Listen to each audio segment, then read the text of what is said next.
are sky blue days. These are sky blue days. The CBS and the SBA will fight to the end and lead the way. Sing out together. These are sky blue days.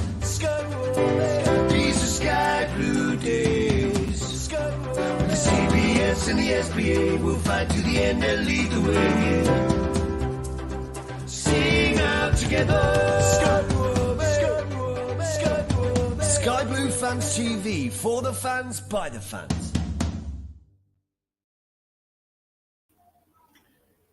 Good evening, everyone, and welcome to another edition of Sky Blue Fans TV. My name's Mark Smith. Tonight we'll be talking about the home match against Swansea City, and we'll be talking later on the off-field issues that still sort of dominate the club. So first 30 minutes we'll be talking about Swansea game, and then the second half of the show we'll be talking about off-field situation with our club. Guest-wise, we've got quite a few guests tonight, so I'm going to introduce them one by one. I've got a Coventry City fan who's actually lives in Wales, Steve Price. Even Steve, how are you? Hi, Mark. His son as well. I've got to ask. And Tom as well. Hi, Tom. You all right? Yeah. Right. Good. The regular, Mr. Miles Cadden. How are we doing, Miles? Well, good evening, guys. Yep, all good. Excited for Saturday. Yeah, and it's good to see you got your Christmas jumper on, and I'm a bit annoyed that I missed out on mine because mine's in the wash. Because I was going to wear it for my work Christmas jumper today, but unfortunately I had a bit of a stain on it, and it would have looked to be embarrassing in front of the Sky Blue Nation if I was having a stain on my jumper, because I'm sure it would be the topic of conversation. But enough of my rubbish. Next guest is my chauffeur at the games, who's very kindly takes me to all the home and away games, Mr. Jeff Conquest. How are you doing, Jeff? Good evening, Mark. Good evening, everybody. Evening. Yeah, good. Thank you. Yeah, pleased to be here. Last but not least, Swansea fan, her Game 2 member, Amy Clement. Evening, Amy. How are you doing? Evening. Yeah, good. Thank you. Battling a bit of a cold, but I'm here. Yeah, welcome to the madhouse. That is the podcast. So let's kick things off. Talk about Swansea. Amy, let's go looking at Swansea. They go into the game with no wins the last 6. Are you concerned by their sort of lack of form at the moment? Yeah, definitely. I think it's been a weird time, hasn't it, for Championship football with the break as well. And it is worrying. However, the performances, I feel, have not been that bad. I think a lot of Swansea fans would agree and say, you know, we don't look awful, but we're not getting the results. So we obviously need to, they need to sort that out soon, because you know what the Championship's like. You can't lose too many in a row, otherwise you end up very close to the relegation zone pretty quickly. But no, the performances have been good, and in our game against Norwich, I really saw some improvements kind of like post World Cup break. So I'm interested to see where we're going to go now. Yeah, I actually caught a bit of the highlights of the Norwich game. I thought, I guess it was a game that I guess all the players and Russell Martin will be very frustrated, because I thought you had quite a few chances in that game to at least got a point. I mean, but I guess that kind of gives you a bit of encouragement that you can play, you know, a team like a Norwich who are in the sort of the playoffs, who are probably pushing for the top 2, and you pushed them. But overall, you kind of how do you feel Swansea going to this game? They're going to this game with confidence, or not really? I think so. I don't think there's too much of a reason yet to be kind of worried about anything. Like, our position in the table is comfortable. You know, it's a nice place to be. I think the performances have been good, and I think we just need a kind of run of form in terms of results, really, and goals. We're just struggling with that last bit, which is getting the ball in the back of the net at the moment. Everything else is quite smooth. So I'm confident, and I think they will be too. I think Russell Martin will be confident as well. Any changes from the team? Because you're looking at the lineup from Saturday, it was kind of a one up front with sort of 5 midfield. Do you think Russell Martin will change tactics, or do you think he'll keep it the same? I think he'll keep it the same. He's very much a man of his ways. Like, he doesn't tend to change to something just to kind of fit another team or the opposition. He's very much this is how he plays football, and he's not going to change it for anybody, sort of thing. But we do have a couple of injuries. I think Jamie Patterson was a starter against Norwich. He won't be starting. He's a Coventry boy as well, isn't he? So that's a shame. And then I like Obafemi. He's not made it back into the squad yet post World Cup, so be interesting to see how we line up. But very much playing wing backs at the moment, although they're not real wing backs. But that's the sort of system we're playing. Yeah. Which players do you expect to shine in this game from a Swansea perspective that could cause us problems? Well, always Matt Grimes in the centre. I think that every Championship podcast I do, they always bring up Matt Grimes because he's just such a brilliant footballer. He really does control the game. He controls the pace, the tempo. And as you guys know, Swans are very much a possession-based team at the moment. We're kind of playing that, and he sort of is the ringleader of all of that, And I don't know, the whole team are firing pretty well at the moment. Obviously, we're lacking that goal scorer. Like we have Pirro, for example, last season was quite unstoppable, and this season's just not quite landed yet. The one to look out for, I would say, would be Olivier Encham. He often comes off the bench about 60 minutes in and always has an impact. So he's a very creative player, very technically gifted player, and he's just been at the World Cup with Cameroon, so he's playing with a lot of confidence. Yeah. Let's bring in a Coventry fan but lives in Wales, Steve. We're due winning at Swansea, aren't we? Because it's been so many games now. I can't remember the last time we beat Swansea. Tom was at the away game last season. It was terrible. But I noticed Joe Allen came off the bench on Saturday for you, so obviously didn't get any time in Qatar. But so he should be fresh, but well trained as well. So hopefully we'll see Joe Allen Saturday. Absolutely. That'd be good. Yeah. But yeah, I mean, you look at Swansea's recent form, 4 draws in the last 6. I take a draw now. If you give it to us, definitely take a draw. So. Yeah, I fancy a 1-1 for this. Swansea's form reminds me a bit of us before we started winning, when we were getting better, being competitive, but the results just weren't going our way necessarily. Mm-hmm. Yeah. But you just come off a big run, hadn't you? You won 6 out of the I was going to say. Yeah, we had sort of won a lot through October. We had won a lot and obviously had our big win at home against Cardiff. And then it kind of fell off. Yeah, it kind of fell off since then. So you over-celebrated that one, didn't you? Yeah, literally, I was going to say. It's always the way, isn't it? You have a big win and then it sort of drops off. But yeah, it was a good day. I was there. It was lovely. It was actually a record, wasn't it, in terms of Welsh derbies? The most what anyone's ever won. So it was big for Swansea, that. Yeah. And 2-0 as well. It was quite... Yeah, it was nice. It was a good game. Going to bring Jeff in. I mean, it's the sort of game we've kind of struggled against in previous seasons with Swansea. I know we lost twice to them last season. Watching the game, obviously we watched the game last week at Reading. Do you feel there's any? Do you feel encouraged by our display last week, and can we bounce back against Swansea? Well, I mean, just like you, Mark, when I go to I go to most games, but when I come away from a defeat, I always think, oh God, how are we ever going to manage another win? It's just a roller coaster, isn't it? And but against Reading, I mean, I thought we were the better team. I thought there were lots of parallels, I think, between the Coventry Reading game and the England France game. I think that England were unlucky not to get a win, I think, against France, and Reading were unlucky not to get a win. Coventry were unlucky not to get a win against Reading, but they got one ball lumped into the box, a couple of headers, and in the back of the net. But we never actually really created a proper goal scoring chance. We had lots of the ball in pretty dangerous areas, but it was only really their goalkeeper made a couple of good saves, but so I didn't come away from the Reading game too despondent. I think it was a bit of a blip because we've been on a great run. We had 4 consecutive wins, and I really think that had we had a proper pre-season match or two, we would have gone into that game against Reading, and we probably would have beaten them because we were definitely the better team. Against Swansea, it's interesting what you said, Amy, about not having proper wing backs. It's funny that because we haven't got proper wing backs. Oh, really? No, but we play with wing backs, and we've got our 2 starting wing backs. Our Eccles on the right, who's actually he's a great footballer, but he's actually a young midfielder, and Bidwell on the left, who actually I think is really a left back rather than a left wing back, but actually he had a bit of a cameo role at centre half last season, and I think he's probably a better centre half than he is, but actually he's improving a little bit. Swansea. And then I was going to say he played wing back for us, left wing back. Yeah. Yeah, but I think he's more of a left back, which is probably why you sold him, because I think Russell Martin probably thought he's not what I need at left back. Yeah, sure. And you know, other players, you know, Darbo's injured at right wing back. He is probably a proper wing back, and Kane. Do I need something about Kane, Mark? I mean, I know there's people who will pillory me if I say anything positive about the man. So we also play with wing backs, but they're not real wing backs. So I think we're going to see some really crap wing play. You know, yeah, probably. Yeah. You're probably some world class play, Nature Silver. So you know.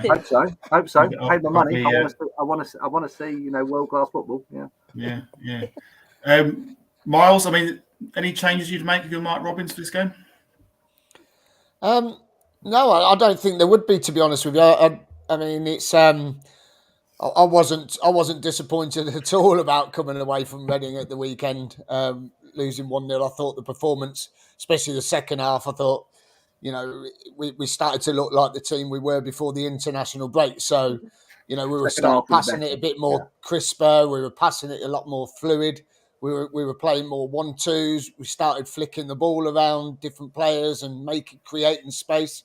You know, Heyman nearly knocked one in the far post from a corner. But I think going into the Swansea game, I'm just going to say it out here now. Swansea absolutely annihilated us last season at their ground. They tore us apart because O'Hare was unfit. And then at home, I missed the first goal because we couldn't get in the ground. It was midweek and I missed the first goal. And then the second goal, it was just calamity. It was just like a cartoon, watching a cartoon go wrong, to be honest with you. But I think, you know, Swansea are a tough cookie and they play the way we play. So it could be a fantastic game, depending on the weather. If it's nice and still, no wind, I think you could be in for a good game. I've got, if you don't mind, I've got a question for Amy. Liam Walsh absolutely starred for us during League One.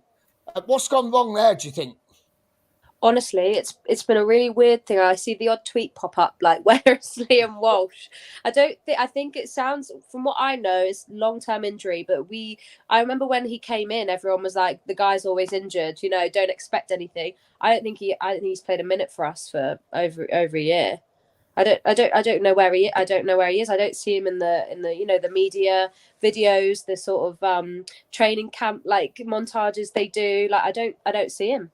But he is technically still our player, I think. Did he go to Hull? Have I just made this up? He's in your team. I've got it here. He's in your team. Did he get? I wonder if he went out on loan to Hull or something, but then didn't play, and then has come back and But we haven't seen anything of him, heard about him. He doesn't get brought up in, you know, like media stuff. So I have absolutely no clue what's going on there. And 2019, he literally took on the whole of Rochdale, didn't he? And backed on for us in Division 1. Oh wow! Late goal. And Joe Allen, do you think the World Cup has given him a bit of a headache? Do you think he can perform if he's playing Saturday, or do you think he's still hungover from the old World Cup fiasco?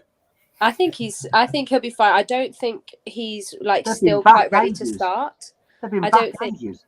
Yeah, we've been back a while. He's been back on the plane with the England team. He's been back ages. The England team landed, but Harry Kane's penalty is still in the air, apparently. It is, yeah, still flying back. Exactly. We won't go into that bit now, but carry on. I love that. But yeah, so I think he's still not starting. Obviously, he was injured when we signed him. We knew we probably wouldn't see him play till after the World Cup, because obviously there was an agreement between FA Wales and about kind of Swans getting him fit and ready for the World Cup, and then take him out there, and then obviously when he comes back we get him play. But we're quite comfortable in midfield. It's not like we're desperate for him at the moment. Our midfield's quite strong, but he often, last time he'll come off the bench probably at 70 minutes if we need him, sort of thing. But it would be nice to see him kind of get back to as much fitness as he can, you know, to have a bit of time with him before I'm sure he will inevitably retire at some point. But he's a joy to watch though, and so nice to have him back at the Swans for sure. And Okay, I mean, we've got a great shot stopper with Ben Wilson, even Simon Moore if he plays. What do we expect from your keepers? Have they got a mistake in them, or are they rock solid? I think, well, so we started the season with Andy Fisher, who we bought from Milton Keynes, and he was sort of brought in because his placement of his kind of goal kicks, incredible, really, to be honest. But then we've kind of reverted back to Stephen Bender, who's an academy guy from us, and he has a brilliant shot stop in him. You know, he's one of those keepers. The mistakes that he makes tend to be like from playing out from the box. That's probably where people would have the most luck. Do you know what I mean? In terms of that, because we do play out from the back a lot, and the odd kind of wry pass around there, we can get caught out there. But he's a very good shot stopper. Very good shot stopper. So made some brilliant saves so far this season. So with us doing the high pressing, you could be in a little bit of trouble with O'Hare. Absolutely. Yeah.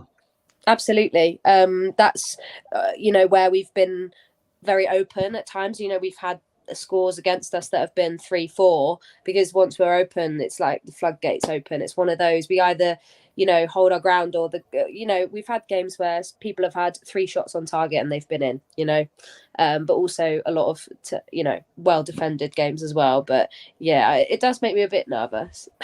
Okay, going to come to some of the comments from the audience here. Official Flame esports team going for a 3-2 COD on Saturday. We'll come to predictions later on in a minute. He says Patson will score, but according to Flame, he won't be. Yeah, I don't think he's going to play. Yeah, I don't think Vicky will score plus Panzo. Well, I'm happy that Pat's not playing, because I think he's a good player. So I'm quite happy with that. Our very own Victoria. Swansea are a funny team. For me, one of the best teams to come to the CBS last season, but seems to struggle with consistency and always getting results. Yeah, they should be getting. I think that's a fair comment. I agree. I thought Swansea last season at the CBS were a fantastic side. I thought we played really well with you guys last season. I seem to remember the tweets being, "Oh my god, they're the best team we've seen." Yeah, I thought we were playing Real Madrid. Madrid, but we can look like that. There's times as well we can get a 1-1 and still look like a brilliant football team, but not get the results. So it's kind of you can't get promoted like that though, can you? So yeah. Skyblue Sam will beat Swansea like England beat Wales the World Cup. I like that. I like that confidence. That's nice to read that. Well, I've got a question for everyone actually, as it's nearly Christmas. Question is, what would your Christmas present be for your club, Swansea or Cov? So, Amy, what's a Christmas present for Swansea? What could they do other than 3 points, maybe? Yeah. Mine would definitely be to sign Russell Martin on for as long as possible in the football world. I don't know how many years in a contract we could get from somebody, but I think you can see it. Like he's a successful young manager. I can see someone swooping in and taking him, and then us having to start all over again. Although he does seem very committed to the process, and he talks about it being a long-term job. With what he's doing, it was never going to be a quick fix. But I love the guy, and I'd love to keep him with us as long as possible. That would be my Christmas wish. Jeff, we've got a few Christmas wishes, Coventry fans. What's the one wish you'd like? Yeah, I think the one that I would like really is to get ownership of the stadium and ownership of the club all wrapped up into one entity. Yes. It doesn't really, at this point in time, it doesn't matter to me who that one entity is. I just want it all in one package, and then at least we're in control of our own destiny. That would be my. I'm not sure you can get that in my Christmas stocking, but if you could, you can try. I'll start for Christmas, don't worry. Steve, what would be your Christmas present? Jeff hit the nail on the head, obviously, but for me, it's a goal from O'Hare. He had a shot on Saturday, so he knows where the net is now, because that's obviously the 1-2. Yeah, one great save, wasn't it? But if he could score goals, he's the complete package. So a goal for O'Hare for me.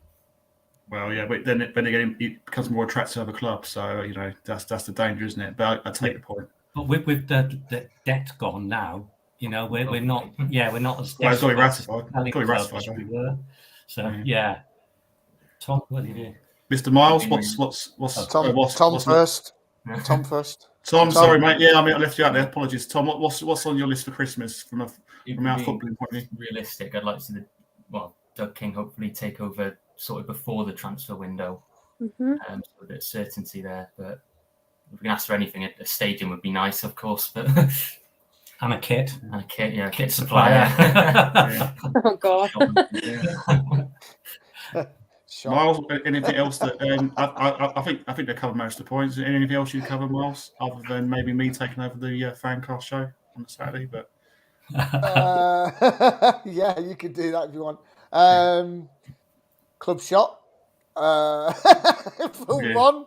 Own the ground. Sign Vic permanently forever and ever and ever. Never let him go. Keep O'Hare forever and ever and ever. Never let him go. What else? Mate, everything. Just. One thing. I know a team that had Djokovic and let him go. Yeah.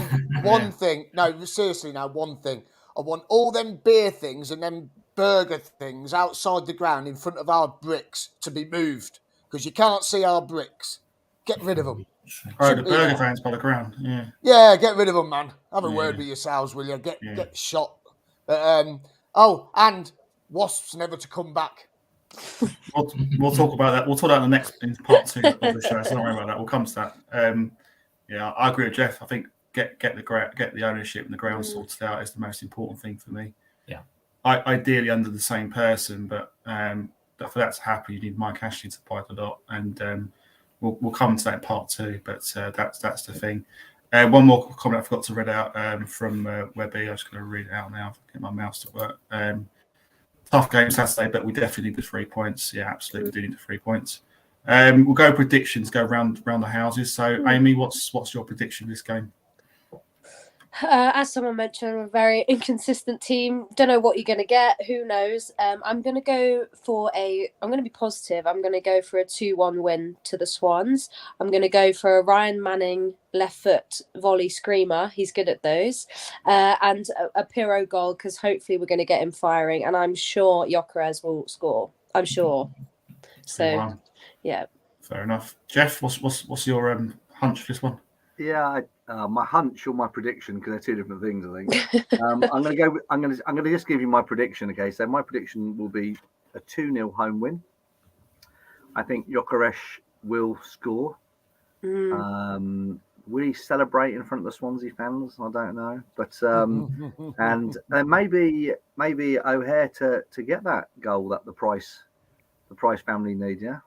Yeah. That'll make their Christmas, in fairness. So yeah. Make my Christmas as well, to be fair. Steve and is it Tom? I forgot to say prediction. 1-1 for me. I think Swansea have had quite a few draws. I just think we just need to be picking up points now. Just steady the ship a little bit. Just keep in sight of the playoffs. But a 1-1 draw for me. I think it's going to be tight. I'll be positive and say 2-1. We'll bring back the late limbs. I like that. Yeah, that sounds good. Miles, what's your gut? You're ultra positive, aren't you? So I'm not going to sit on the fence like you, Mark, and like no, Steve and that. You know what I mean? Sitting on the fence. Have a word with yourselves, will you? I'm going to go 2-0. And I'll say it on BBC CWR in the morning. Is he allowed to pick the same as me? Oh, have you picked 2-0? No, I never picked the same. 1-0. 1-0. Yeah, Jeff, I never picked the same, mate. Sorry. Yeah. 1-0. Yeah, I mean, for me, I remember the QPR podcast a few weeks back, and I said the same thing. We're due a win against him. It's like this is the same thing as Swansea. We're due a win because our times we played Swansea a few times now. I think I only remember us picking up a point at Birmingham. I think, and the other times we've lost. So we're due a result. I'm hoping that the game last week will give us some miles in the leg, so to speak. But make no mistake, I think it's a tough game. I think Swansea are a good side. I think they'll be probably a top half side this season, maybe sort of pushing for playoffs. But for that reason, I'm going for 2-2 for this game. So on the fence again. Oh, yeah. It could be exciting on the fence game. You never know. Because I predicted we win at Reading and we lost. So, I'm pretty sure I predicted 2-1 at Reading and we lost 1-0. So I'm hoping that by sitting on the fence that we'll win. I think you made so many different predictions for the Reading game, you were bound to get one of them. Yeah. Except 1-0. I I'm didn't say pretty sure one. you said it was a draw on one podcast and it was a win on the day. Yeah. Yeah. I think it'd be a good game, though. I think it'd be an open game because I think Swansea are a side that want to play football. They play football the right way. There's lots of sides that they play to their strengths, are physically big, strong physical sides. But I think Swansea will be a very strong possession side. And maybe where I think it might suit us this game is the fact that if we can, hit them on the counter, I think that might play to our strengths. That's the thing I feel where the game can be won for us. But looking at the highlights from the last game against Norwich, there's enough there to suggest that they're going to be a difficult side, to beat. And they've had quite a few draws in that. I know they haven't won the last 6, but they've had a few draws and the odd defeat here and there. So it's never going to be an easy game. But look, it's the Championship. There's no easy games to the division. Right. So you've got to be up for the fight. So I think your best bet will be like a high press and also like aggressive in midfield. I think because we'll just sit with the ball, like passing it around in midfield. If your midfielders are getting that ball back, quick in that middle ground, that's where you're gonna be able to do some damage. I think. Yeah. Can I ask a question about possession? Yeah, go on. Because Swansea's possession stats are really, really high. They and are. at times they've battered teams, and at times, you're right, they've lost by more than 2 goals on occasion, and yet their possession stats. They had. I mean, I didn't do any research for today's game, but I just flicked through the scores, a couple of that, and I saw that they had 17 shots. Yeah. I mean, we should have way really more than scored. Norwich did. Yeah. And I think that I'm not really sure because Coventry sometimes against teams like the second half against Reading, we had the ball for almost the whole half. We had really good possession against Reading. Passed it. We did to Reading in that second half what you're probably going to do to us. I don't understand why sometimes we're a possession team and we have a lot of the ball, and sometimes we just let the team have the ball and we try and hit them on the break. Well, when Mark, you and I went to Norwich, and we just let Norwich have the ball, didn't we? Yeah. And Norwich had the ball, and we thought we'll hit them on the break occasionally. Of course, they just scored 3. We did score a goal, which probably should have counted, but they scored 3 goals really quickly, and we're out of the game. And so I don't know whether or not we should just allow Swansea to have the ball. I think you're right, Amy. We need a high press. We need to get as much possession of our own, because some of our passing, when it's slick, is really good as well. Sure, yeah. But some of our quick passing in a breakaway situation is also quite good. So I'm intrigued to see how you set up. I think it'd be really interesting. I think that it's interesting when you have 2 kind of teams who play similar style of football, because there's not many teams doing it at the moment. There's not many teams we've come across that I've been like, oh, they play a bit like us, or do you know what I mean? That people in the Championship, people tend to be quite aggressive and it's quite direct, isn't it? And we're just the complete opposite of that. We struggle against teams that are really strong and physical. So do we. Direct, do we. Yeah. And we Reading, actually. Reading are a good example of that, because they are just big, and like we always look a bit polite next to play like teams like that sometimes. Yeah. You want to be a bit more aggressive at times, but no, Yeah. So could cancel each other out. You might be right with no. It could be awful. No one predicted 0-0, did they? No one predicted 0-0. No one said 0-0. So yeah. I'd love some goals though. I feel like we're due. If we could score a few goals, it will kind of build some momentum. I think that maybe you guys feel the same. Actually, if your strikers are maybe not firing, if a 2-2 for me would be ideal. Score 2 goals away from home. You kind of think the next game you go, okay, come on then, let's go. Yeah. So I've got a couple more predictions for other Cov fans. Some positivity here. So Ken's going 3-1. He's got no problem, but Ken's always Mr. Positive, and I like that. I'm Mr. Negative. Scott, hope you're doing well. I reckon we'll beat Swansea 2-1 and get back to winning ways, which you need. Yeah, we do need to beat Swansea, to be honest. I'm sick and tired of playing Swansea and not getting anything out of them. Sorry, Amy, but I have to say that. It's okay. Yeah. It's all right. Nothing personal. Yeah, it's not as bad as Preston, though, is it? No, we're not putting Swansea in the Preston category, are we? Yeah, but they wear white, don't they? So they both wear white. So we can never beat teams in white. So. Amy, we haven't beaten Preston ever Ever, really? No, Really? no, you're Oh lying. my No, we did beat them in the paint pot Cool. I was going to trophy. say away at their the place. We've cup. never Yeah. ever beaten them. Of all No. sides Yeah. as well. What a random side. Yeah, this is a side we'll never beat. Yeah. Oh no. Well, I tell you what, I've really enjoyed this for part one tonight. Amy, it's been brilliant to have you on. And Thanks for having me. yeah, I'm hoping yeah, to get no problem. there. I'm hoping to get there. So Yeah, hopefully I'll wrap Come up. down more. Dylan's, have a pint. yeah. Come and Dylan's. meet down Dylan's, have a pint. Sounds Yeah. good to me. Or Yeah. away fans are welcome. So yeah, if you want to come. Nice. Dylan's, Cool. all good. Good to know. Yeah. Yeah, good to know. Thanks, guys. Cool. Well, thanks for coming on, Amy, and Thanks for having me. And good luck for Saturday. Yeah, good rest of the season off for Saturday. Thank you, you too. Take care. Yeah, bye. Bye. So that. Right, I'm going to have a short ad break, and then we're going to go to the next part of the show is going to be sort of off the field stuff. So the floor is everyone's. So just give us a couple of minutes, and we'll be back very shortly. Just give me 1 sec. 2, 1, 2, 3, 4.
Right, welcome back, everyone. Okay, so part two of the show, we're going to talk about the off-field ongoing stuff that's with our club.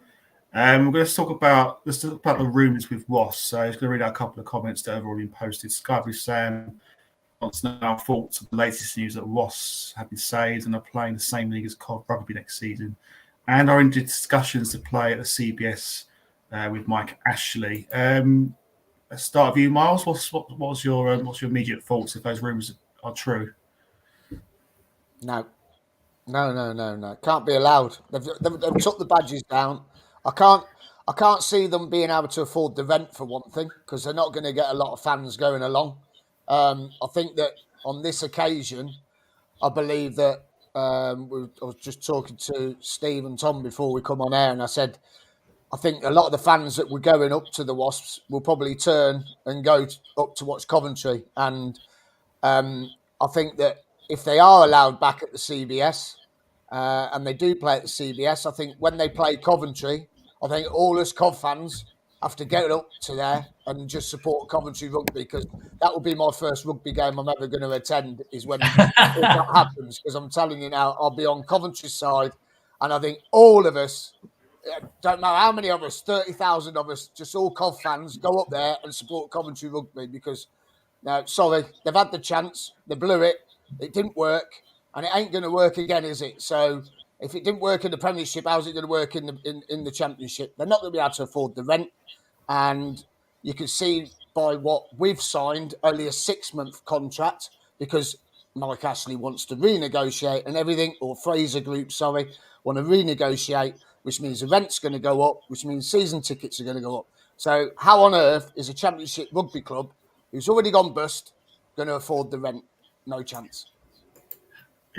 Proper Stephen, an interesting comment here about from the official Flame esports team about the fact that Regulation 15 of the RFU requires a Phoenix club to spend 3 years on the same site as its predecessor. Breaching this presumably sends the clubs to the bottom of the proper pyramid, so Wasps have to stay in Cov. I mean, don't play on the Memorial Park then. Yeah. Don't come and play on the, you know what I mean? I mean, they're playing devil's advocate. I mean, Mike Ashley is his ground. You know, he can do whatever he wants, though, can't he? Just, you know, I'm not I agree with it or anyone else, but I mean, what's your take on it, Steve? Well, it's like Myles said, the operating model is broken, isn't it? It didn't work. You set up in a foreign city that's got no connection to you. You give them 20,000 free tickets, and you get crowds of 25,000. You stop giving away the free tickets, and you're down to 5,000. It broke them, and it would do it again. But I think that last thing that you just showed there is probably the reason. It's because otherwise they're going to drop to the bottom of the pyramid. But as a business, it makes zero sense whatsoever.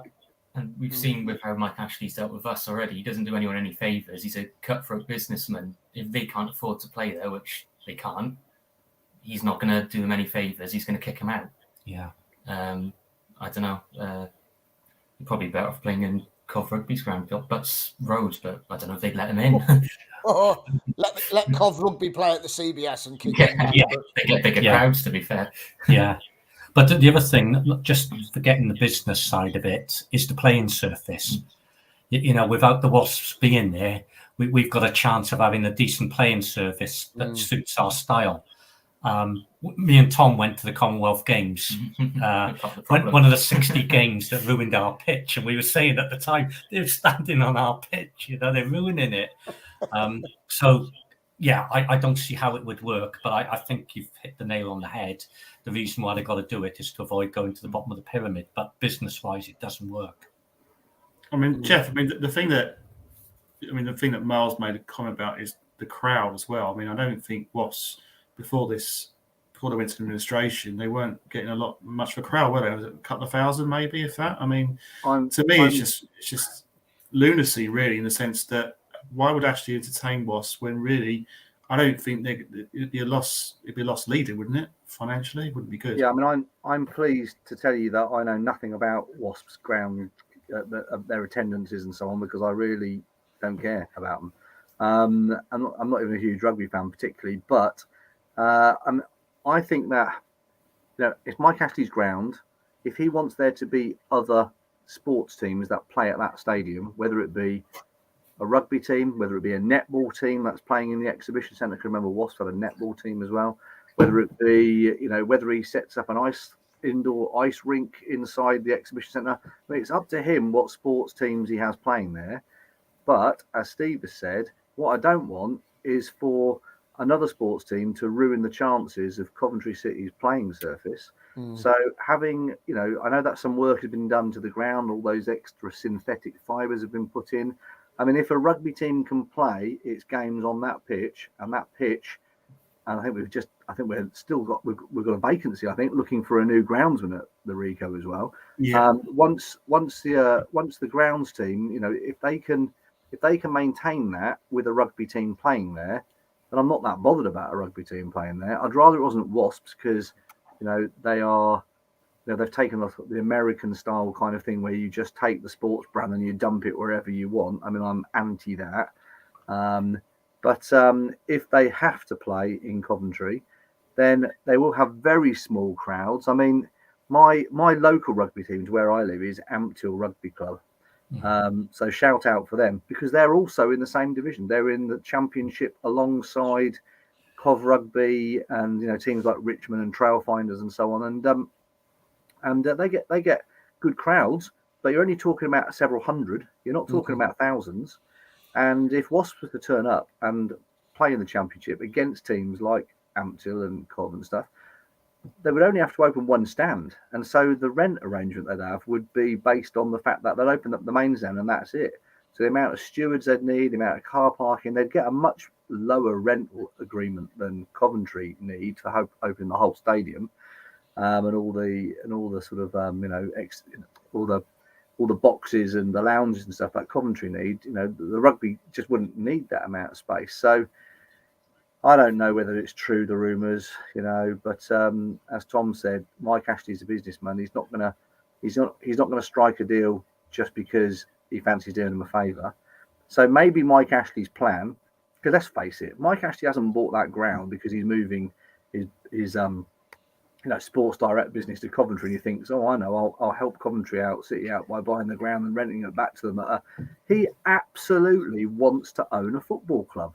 Yeah. He loved owning Newcastle United. He liked to schmooze his clients and his friends and his guests, and that's what billionaires do. They own football clubs in the Premier League so they can show off to their mates.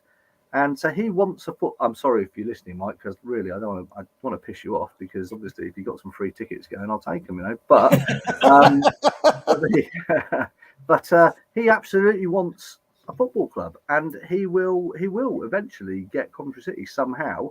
And maybe what he wants is to have a rugby brand in there as well, you know. And Wasps.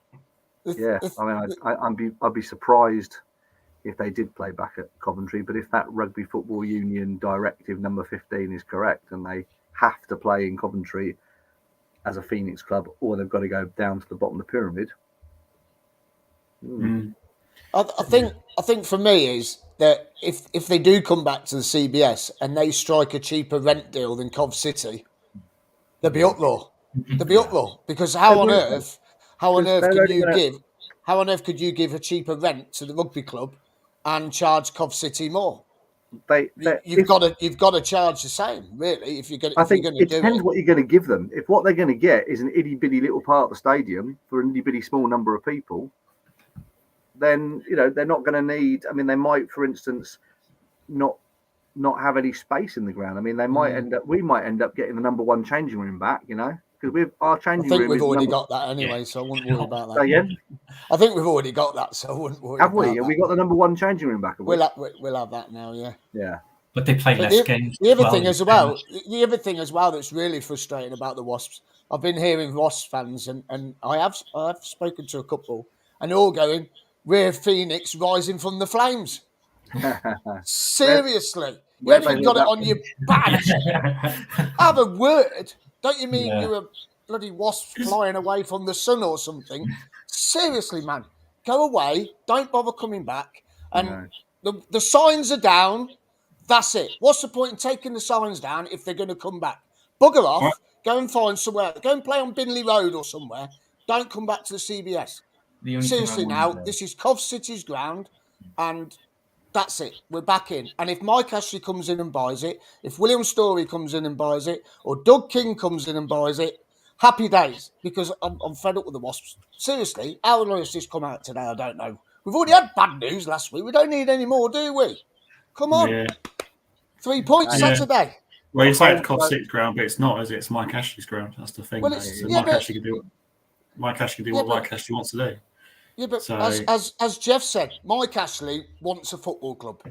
We hope, and he's backed us into a corner. He's given us 6 months rent. We've signed a 6-month deal. What's to say in 6 months he doesn't turn around and say, right, I'll give you X amount for your club. Yeah. If you were a billionaire, would you want a football club? Oh, flipping it. I'd want a football club. I'd want a yacht. I want a helicopter. I want a plane. He's a billionaire. I want a supercar every day of the week. And he wants a football club, and he does want a football club, and he's got actual cash. Whereas, Doug King and William Storey. I don't know about William Storey, but Doug King and William Storey. I'm not sure they've got cash. I don't know what they've got. I think they've got. Oh, we'll, give you a bit of our business if you give us your business, and it's all. The whole Doug King thing, though. I mean, come on. This is a guy that's parachuted in out of nowhere, who's got business addresses the same as Sisu's. I know it's just like a holding letterbox or something, and he's come in at the very last minute before everybody knows that Mike Ashley is going to buy the stadium because he's put in real money. he's great mates with Sisu directors. What is going on there? And then it's taken ages for the EFL to approve. I mean, I don't know. Why do you think it's taking so long to ratify the takeover? Yeah, because I don't think there's any real money on the table, and they're trying to find it. Rumour has it that he's still trying to find money.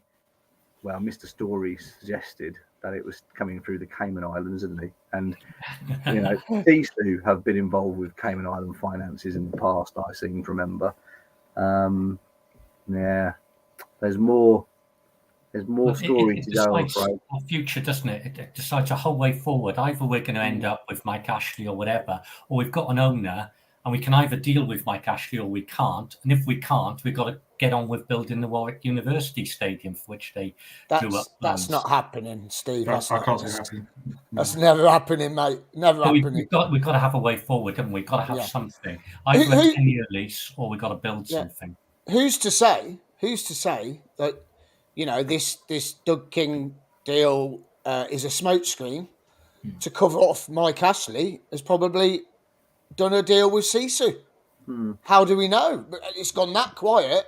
Yeah. You know, when it goes quiet, something happens in the background. Like we've found out recently, it went really quiet. Then we got an eviction notice. We never got a statement from the club. So who's to say that Doug King was saying something cryptic that Mike Ashley was dealing with Sisu and Mike Ashley's going to buy the club?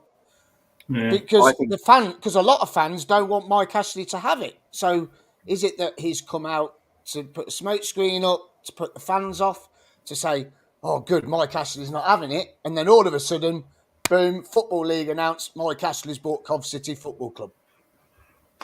You don't know, do you? It's a good conspiracy theory, but I think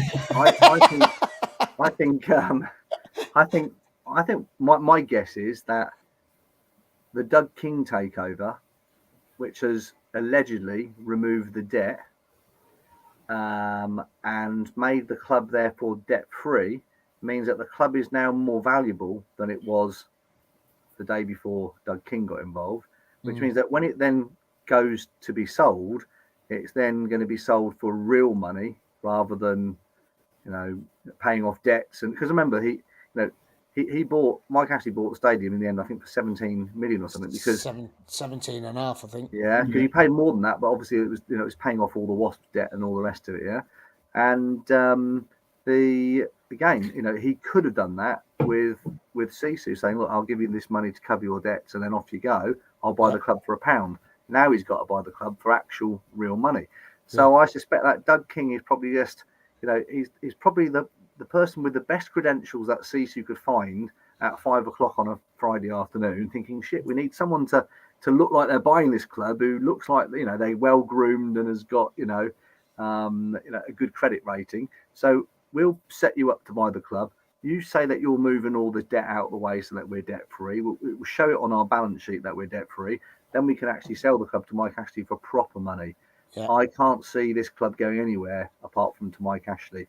How he does it, though, is a mystery, isn't it, to me? I don't know anything about finances, really. So I'm personally not against the idea of Mike Ashley running the club, because to me, given the situation we're in, would it not make sense to have Ashley as running both? Because you want a club and a ground under the same owner. One person having both. That for me is the way forward. I think the Wasp scenario, I can see that scenario happening where Wasp will be playing at the CBS next season. If Mike Ashley buys the club before the January transfer window, we keep Jokeris. Yeah. And we might keep him anyway. I'm not saying we're going to sell him, because Doug King says we wouldn't sell him. Absolutely no.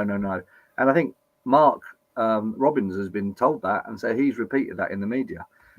But but you can't say that. It's like, I've said this time and time again, and Mark said it as well, and other people have been on here. You can say a player's not for sale and he's not going anywhere, but if someone comes in for a player that's cost you £1 million and offers you 30, you're going to go, yeah, cheers, mate, I'm having it. The only worry is if Sisu are still in charge, and if Sisu are still in charge in January, and someone comes in with a bid for 8 million, Sisu would go, yeah, all right then. You know, because Tom Himes' example, yeah, isn't it? that's a prime example. And then the money won't go back into the club. You need someone in there by January that's gonna. If someone does come in for Vic, you say no until the price is at silly amount in January, and you go, okay, you can have him. And then you were channeling your 20, Vicar of 20 Dibley 30 there, million. Huh? Were you channeling your inner Vicar of Dibley there? No. No. Yeah. That's what it sounded like to me.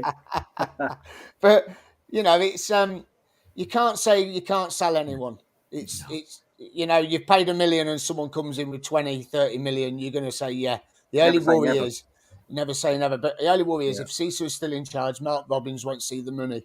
If someone else is in charge, Mark Robbins will see the money to reinvest in the team. And the same thing applies to selling a player. What you just set out there, Miles, about selling a player for the right price. The same thing applies to selling a club for the right price. Because if Sisu's evaluation is met by a would-be buyer, be it Mike Ashley or somebody else, then they will also sell because everything's got its price, hasn't it? Yeah, everything's got a price. Everything. Yeah, even your car on your drive's got a price. Except what hasn't got a price is my Joe Cole shirt here behind me. Yeah, not for sale. Yeah. Going to come some comments here from our audience tonight. Official Flaming Sports team. Ashley cannot be trusted. He's disingenuous. I personally wouldn't be against him, but I get the argument for being against Ashley running the club. Sell Vic for silly money in the short term or hold him and get £100 million for promotion. Well, we'd all want promotion, but I think realistically this season, probably maybe mid-table finish or around that sort of area is probably where we'll likely end up. Squad's not big enough. Yeah. I mean, Mark Reed makes a comment about the need to buy and not sell. Left wing back and centre half, maybe a forward. I think that's all well and good. But I think again, it just depends on what the situation is with the running of the club. I think is that's the thing for me that needs to be settled. I mean, the fact that it's been so quiet for such a while. I mean, we keep hearing rumours of there'll be an announcement in the next 4 coming days about Doug King to be ratified and that, and yet still we're on Thursday, on Friday tomorrow now, and no news. And I guess there's a phrase of no news is good news, but I think it's just very intriguing as where this is going to go because we all want to know that, and it's just for me as a fan. I guess the only good news though from this week is the fact that we have signed on until the end of the season. With the ground, but that doesn't give us any kind of obviously assurances going forward. But obviously there was a statement sort of saying that that they're looking to extend that beyond this season. I guess, guys, I mean, would you agree that CBS is the long term aim, isn't it, playing the CBS? Because I don't personally. I know Steve mentioned about building a stadium, but for me that's just not the way forward because. Who's going to pay for that? Where are we going to find the funds for it? I just don't see that to be the starter for me. It's not non-starter. So, I went to the meeting in I don't even know. I don't know. I mean, 2018 maybe 2017. There was a meeting in a hotel somewhere. Holiday Inn. Did you go? Holiday Inn. Yeah, somewhere like just that. Just off the M6. Yeah. We went along to hear about the building of the new stadium, and it was with CBRE, the property management company, and members of CSU and the board. And we were shown all these pictures of what that stadium was going to look like, and all complete smokescreen. They have never ever wanted to play anywhere apart from the Rico. It's built for us. It's built with us in mind. It's designed for what we want. And when we were playing in League Two, it was way too big for us. Of course, it was. And but we're not gonna just be in the Championship. We will get in the Premier League. And it is only a matter of time, and we will go up at some stage.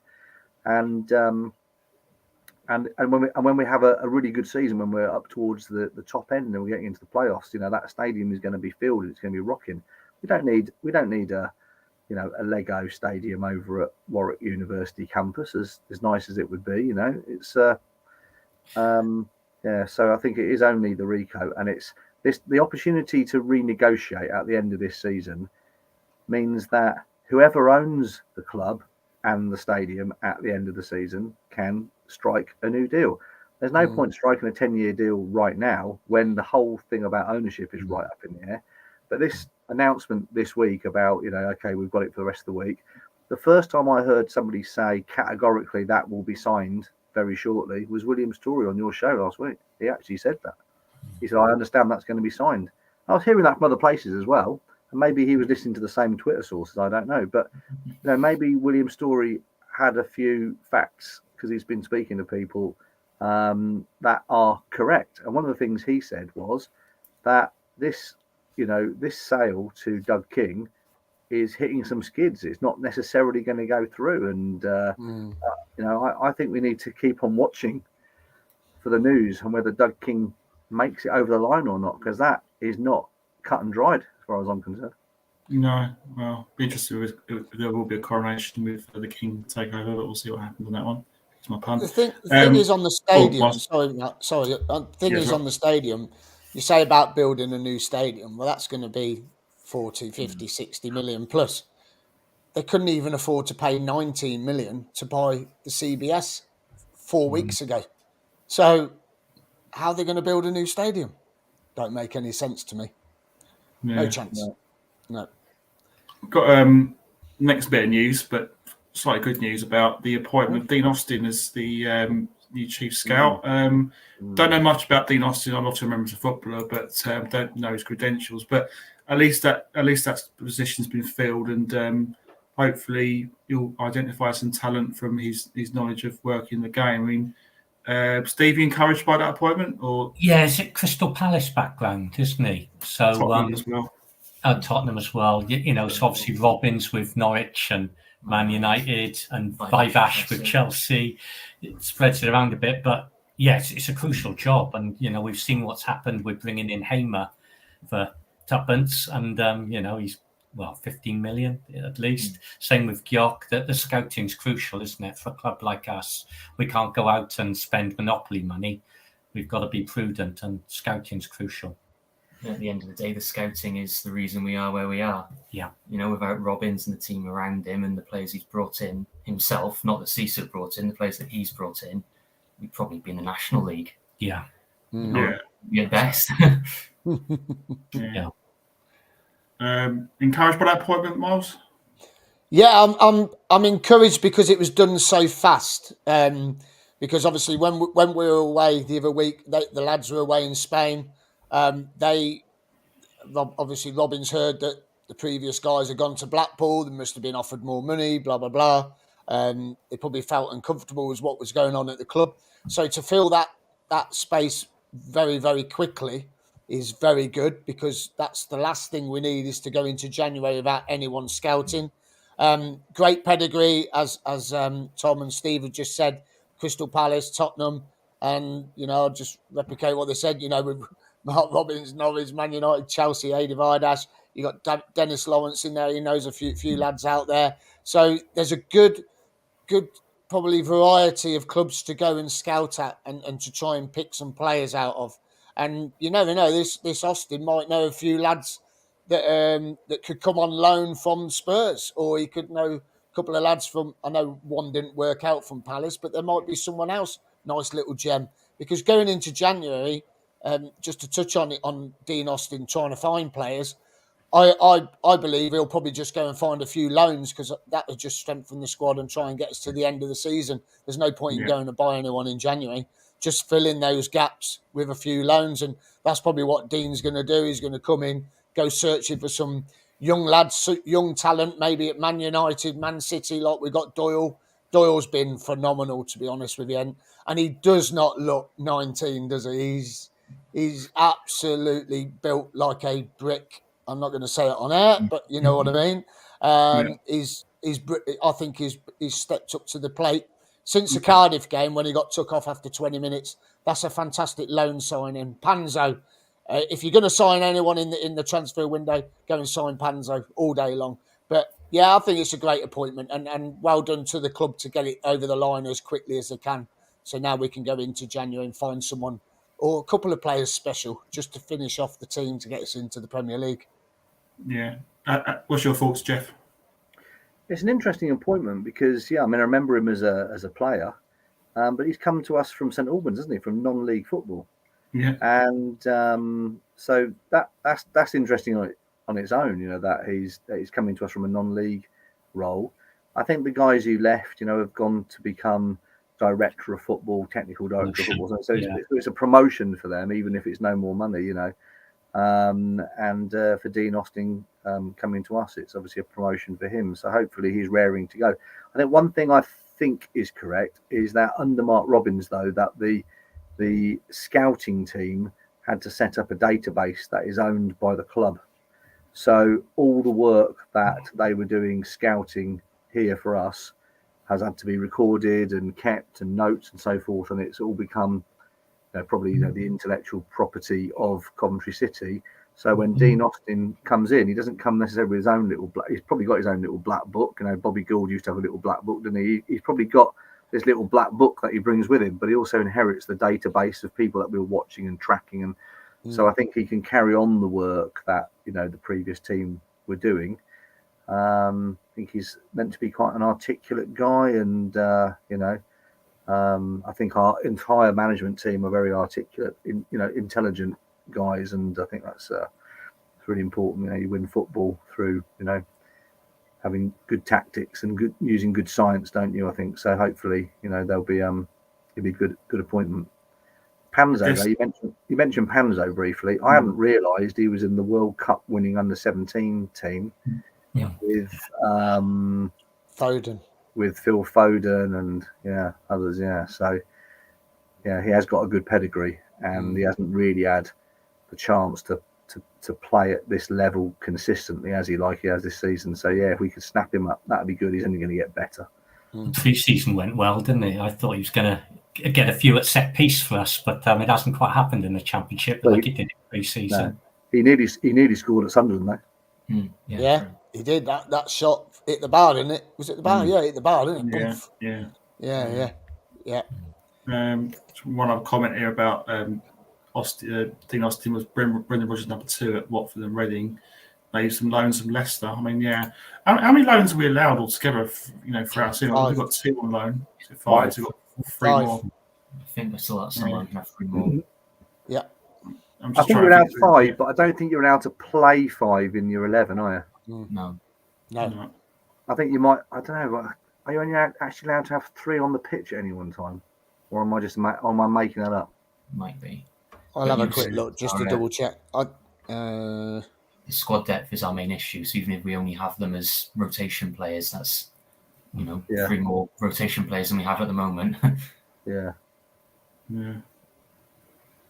we've done well with some of the loanees. I want to start talking about Panzo with I call them cheap goals. From the corner, we've missed Ostergaard, haven't we? We used to get quite a few set piece goals, and we haven't had that of late. And I thought Panzo was going to be the answer, but he probably will be, but not quite yet at the moment. I think Panzo's been brilliant this season. I think he's right up there. Yeah. I mean, just slightly change subject a bit. I guess the only thing I felt we missed at Reading was the lack of McFadden, obviously him being injured. I think that's something I'm a little bit worried about on Saturday. But Panzo, generally, has been a really, really good signing.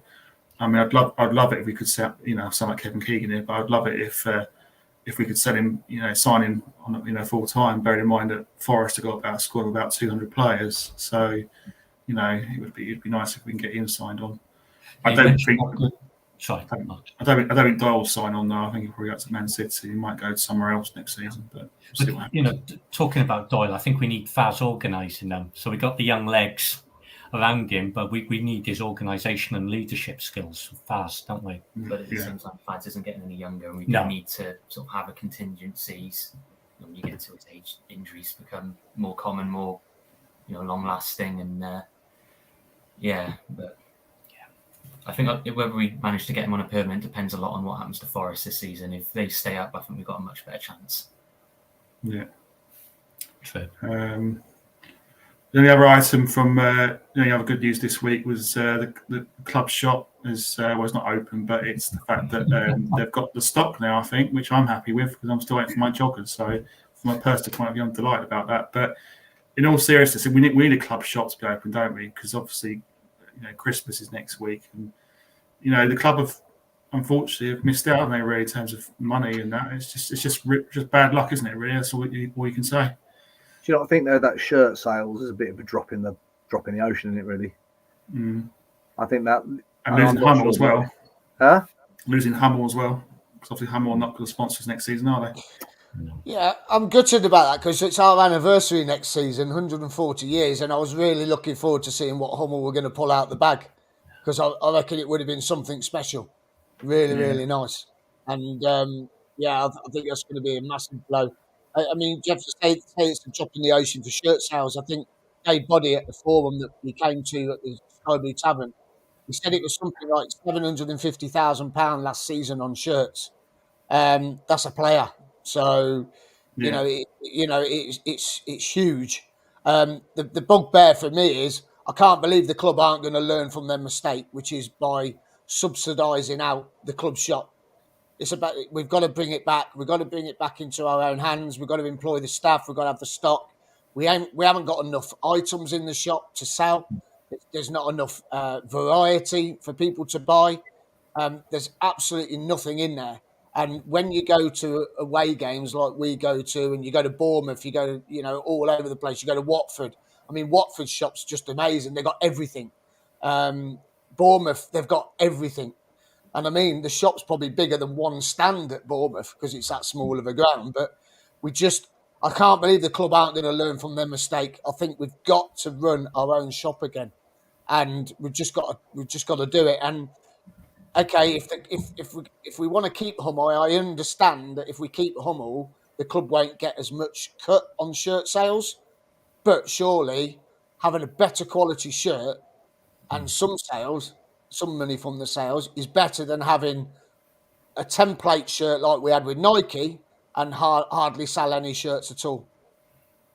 Surely it's worth sticking with Hummel and doing it direct. If the club really want us to have Hummel, they can still have Hummel. You can go direct to Hummel. They can go. Yeah, but it's going to cost more money though, Jeff. Apparently, Hummel will take a bigger cut. Yeah, but it's still possible, isn't it? You just you want to have lovely shirts. You want to sell more shirts. Yeah.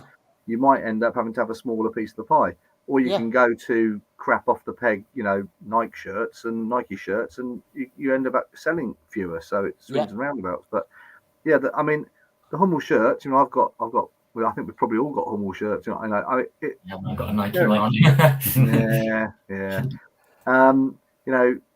You got one of the old Allsop and Allsop. I've got the playoff final one.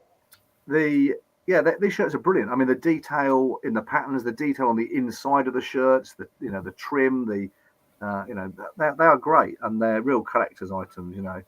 And it would be a shame if we do go away from them. But remember, what we were talking about earlier on about the rental agreement. You see, we've had a landlord who's been a rugby club. Now we've got a landlord who's just a landlord. And if we want to rent the main shop, we can rent the main shop. But we've got to pay for that. So whatever the deal is that we've just struck, I don't know if it includes the old club shop or not. Because when we had the old club shop, when we had what became the Wasps club shop, when we had that club shop, it was full of all sorts of stuff on it. And it was big enough, really, for a Championship or Premier League side. Well, it's a bar now, isn't it? It's a bar, the old shop. The Antidote. Oh, yeah. No, hang on a sec.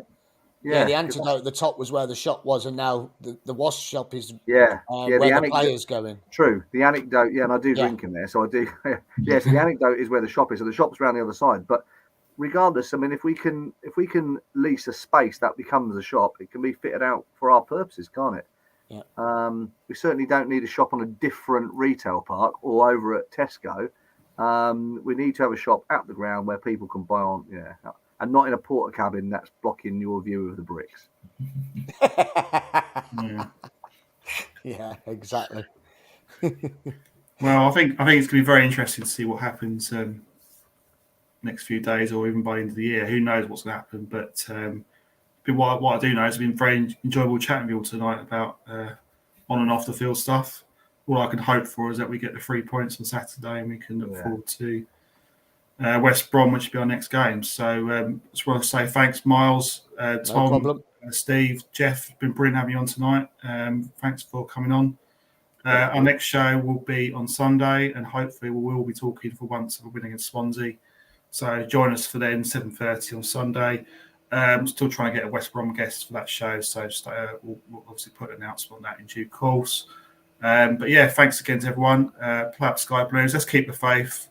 Let's hope that we're going to have some good news regarding the ground and ownership situation. Let's be positive. And let's keep our fingers crossed. So thanks, guys. Thanks for coming on. We'll speak to you soon. Thanks, Mark. See you Saturday. See you Saturday, guys. See you later, guys. Cheers. Yep, See you all. Bye.